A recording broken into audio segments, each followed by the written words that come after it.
வணக்கம். இன்றைய முக்கிய செய்திகள். 2 குடியுரிமையுடன் விண்ணப்பித்த 8 மாணவர்களை தரவரிசை பட்டியலில் இருந்து சென்டாக் நீக்கியுள்ளது.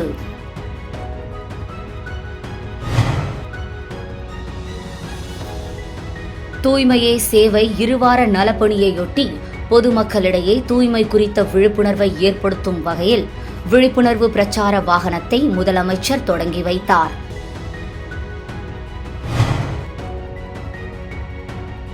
புதுச்சேரி மாநிலத்தில் அரசு பள்ளிகள் இனி சனிக்கிழமைகளில் அரை நாள் மட்டுமே பள்ளிகள் இயங்கும் என கல்வித்துறை உத்தரவிட்டுள்ளது. தூய்மை பணி இருவார துவக்க விழாவின் ஒரு பகுதியாக தவளக்குப்பத்தில் நடைபெற்ற தூய்மை விழிப்புணர்வு குறித்த பேரணியை சபாநாயகர் செல்வம் கொடியசைத்து தொடங்கி வைத்தார். 2 குடியுரிமையுடன் விண்ணப்பித்த 8 மாணவர்களை தரவரிசை பட்டியலிலிருந்து சென்டாக் நீக்கியுள்ளது. சென்டாக் MBBS கலந்தாய்வில் பிற மாநில மாணவர்கள் இரட்டை குடியுரிமையுடன் புதுச்சேரி மாணவர்களின் மருத்துவ இடங்களை அபகரிக்க ஒவ்வொரு ஆண்டும் முயற்சி வருகின்றனர். இதற்கான போலி சான்றிதழ்களை சமர்ப்பிக்கின்றனர். இந்த ஆண்டும் இரட்டை குடியுரிமை பிரச்சினை வெடித்தது. அதனைத் தொடர்ந்து சுகாதாரத்துறை சென்டாக் மாணவர்களின் சான்றிதழ்களை ஆய்வு செய்து வந்தது. இதில் 8 மாணவர்கள் போலி சான்றிதழ்களுடன், அதாவது இரட்டை குடியுரிமையுடன் புதுச்சேரியிலும் விண்ணப்பித்துள்ளது அம்பலமானது. இம்மாணவர்களை தரவரிசை பட்டியலில் இருந்து நீக்க சுகாதாரத்துறை சென்டாக்கிற்கு பரிந்துரை கடிதம் அனுப்பியுள்ளது. இந்த பரிந்துரையை ஏற்ற சென்டாக் தற்போது தமிழகத்திலிருந்து விண்ணப்பித்த 4 மாணவர்கள், கேரளாவிலிருந்து விண்ணப்பித்த 4 மாணவர்கள் என 8 பேரையும் தரவரிசை பட்டியலில் இருந்து நீக்கியுள்ளது. தூய்மையே சேவை இருவார நலப்பணியையொட்டி பொதுமக்களிடையே தூய்மை குறித்த விழிப்புணர்வை ஏற்படுத்தும் வகையில் விழிப்புணர்வு பிரச்சார வாகனத்தை முதலமைச்சர் தொடங்கி வைத்தார். புதுச்சேரி அரசு உள்ளாட்சித்துறை மற்றும் நகராட்சிகளின் சார்பில் தூய்மையே சேவை இருவார நலப்பணி கடைபிடிக்கப்படுகிறது. இதனை முன்னிட்டு இன்று தொடங்கி இருவார காலத்திற்குள் நகரம் முழுவதும் பல்வேறு தூய்மை பணிகள் மற்றும் விழிப்புணர்வு நிகழ்வுகள் நடத்தப்பட உள்ளன. இதன் தொடக்க விழா புதுச்சேரி கடற்கரை சாலையில் இன்று நடைபெற்றது. முதலமைச்சர் ரங்கசாமி நிகழ்ச்சியினை கொடியசைத்து தொடங்கி வைத்து தூய்மையே சேவை உறுதிமொழியினை முன்மொழிய அனைவரும் ஏற்றுக்கொண்டனர். இதனைத் தொடர்ந்து நாடு தழுவிய 1 மணி நேர தூய்மை பணியினை முதலமைச்சர் தொடங்கி வைத்தார். பின்னர் தூய்மையே சேவை இருவார நலப்பணியையொட்டி பொதுமக்களிடையே தூய்மை குறித்த விழிப்புணர்வை ஏற்படுத்தும் வகையில் விழிப்புணர்வு பிரச்சார வாகனத்தை முதல்வர் ரங்கசாமி தொடங்கி வைத்தார். இந்த நிகழ்ச்சியில் சட்டப்பேரவைத் தலைவர் செல்வம், அமைச்சர் லட்சுமி நாராயணன், தலைமை செயலர் டாக்டர் சரத் சௌஹான் உட்பட அதிகாரிகள் நிகழ்ச்சியில் கலந்து கொண்டனர். நூற்றுக்கணக்கான பள்ளி மற்றும் கல்லூரி மாணவ மாணவியர், நாட்டு நலப்பணி திட்ட மாணவ மாணவியர், சமூக அமைப்பினர், திருநங்கையர், தூய்மை பணியாளர்கள், நகராட்சி பணியாளர்கள், தன்னார்வலர்கள் பலர் இத்தூய்மை பணியில் ஈடுபட்டனர்.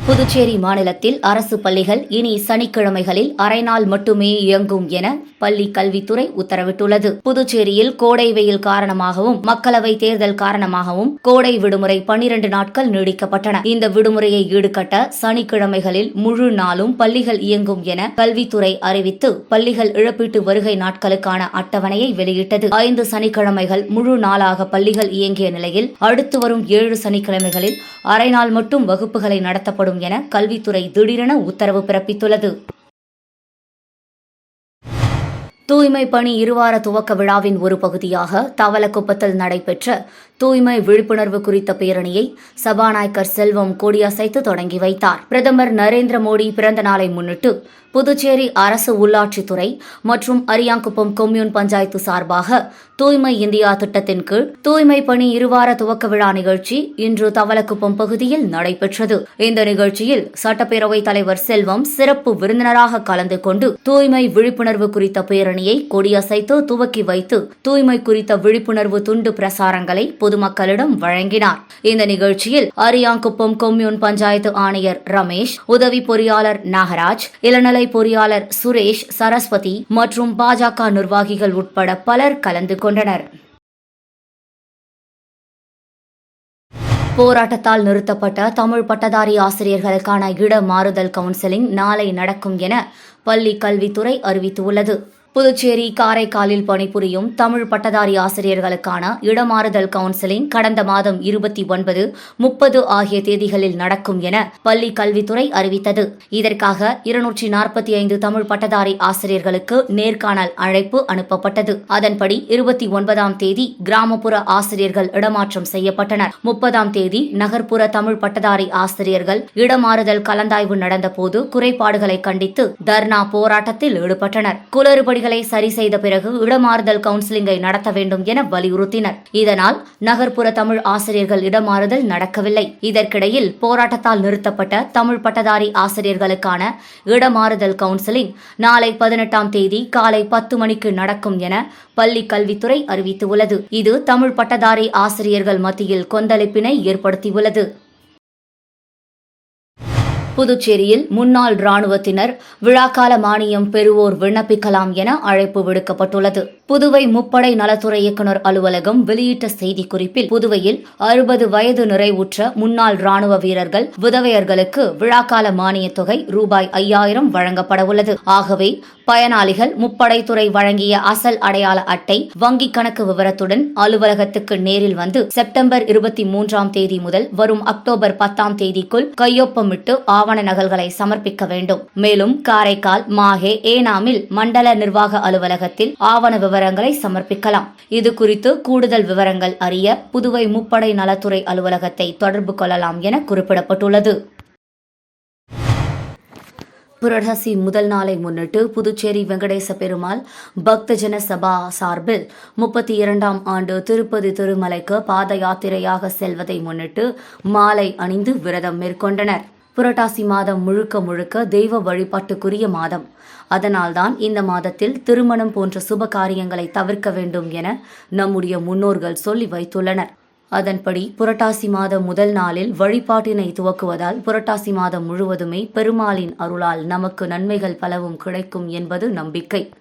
மேலும் புரட்டாசி மாதம் புனித மாதமாக இருப்பதாலும் பெருமாளுக்கு உகந்த மாதமாக இருப்பதாலும் வைணவ கோவில்களில் சிறப்பு பூஜைகள் நடத்தப்படுவது வழக்கமாக உள்ளது. அதன்படி வெங்கடேச பெருமாள் பக்தஜன சாவா சார்பில் 32ஆம் ஆண்டு திருப்பதி திருமலைக்கு செல்லும் பாத யாத்திரையானது அடுத்த மாதம் 6ஆம் தேதி புறப்படுகிறது. இதற்காக பாத யாத்திரை செல்பவர்கள் இன்று மாலை அணிவித்துக் கொண்டு தங்களது விரதத்தை தொடங்கினர். இதில் வெங்கடேச பெருமாள் பக்தஜன சபா நிர்வாகிகள், பொதுமக்கள், பக்தர்கள் என அனைவரும் திரளாக கலந்து கொண்டனர். பிரதமர் நரேந்திர மோடியின் 74வது பிறந்த நாளை முன்னிட்டு ஓசூடு தொகுதியில் அமைச்சர் சாய் ஜே சரவணன்குமார் தலைமையில் 10 கண்ணு சந்திப்பில் பொதுமக்களுக்கு இனிப்புகள் வழங்கப்பட்டது.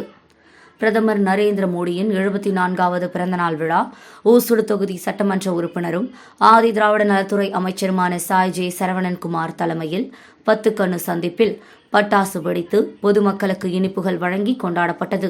தொகுதியின் ஒருங்கிணைப்பாளர் தியாகராஜன், தொகுதி தலைவர் ஐயனார் ஆகியோர் ஏற்பாட்டில் நடைபெற்ற நிகழ்ச்சியில் பாஜக பொதுச் செயலாளர்கள் முத்தாலு முரளி, சிவசங்கரன், கேந்திர பொறுப்பாளர்கள், கிளை தலைவர்கள், செயற்குழு உறுப்பினர்கள், பல்வேறு அணிகளின் நிர்வாகிகள் என ஏராளமான கட்சி நிர்வாகிகள் கலந்து கொண்டனர். மேலும் பிரதமர் மோடியின் சாதனைகள் பொதுமக்களிடையே எடுத்துரைக்கப்பட்டது.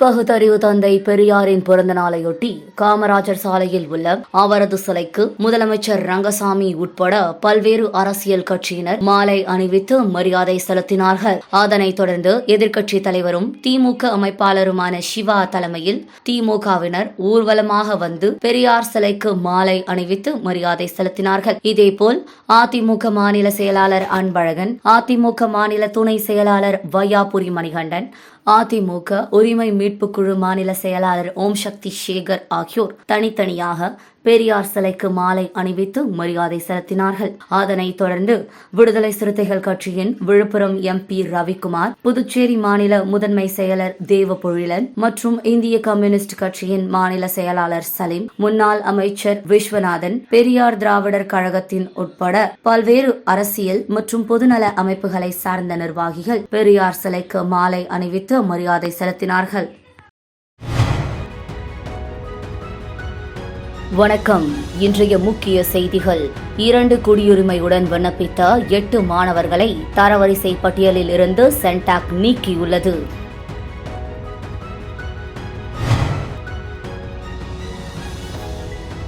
தூய்மையே சேவை இருவார நலப்பணியையொட்டி பொதுமக்களிடையே தூய்மை குறித்த விழிப்புணர்வை ஏற்படுத்தும் வகையில் விழிப்புணர்வு பிரச்சார வாகனத்தை முதலமைச்சர் தொடங்கி வைத்தார்.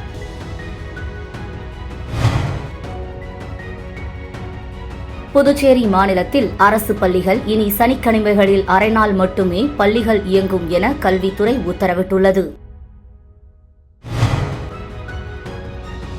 தூய்மை பணி இருவார துவக்க விழாவின் ஒரு பகுதியாக தவளக்குப்பத்தில் நடைபெற்ற தூய்மை விழிப்புணர்வு குறித்த பேரணியை சபாநாயகர் செல்வம் கொடியசைத்து தொடங்கி வைத்தார். செய்திகளை துல்லியமாக தெரிந்து கொள்ள கிரியேட்டிவ் மீடியா நியூஸ் யூடியூப் சேனலை சப்ஸ்கிரைப் செய்து கொள்ளுங்கள். வணக்கம்.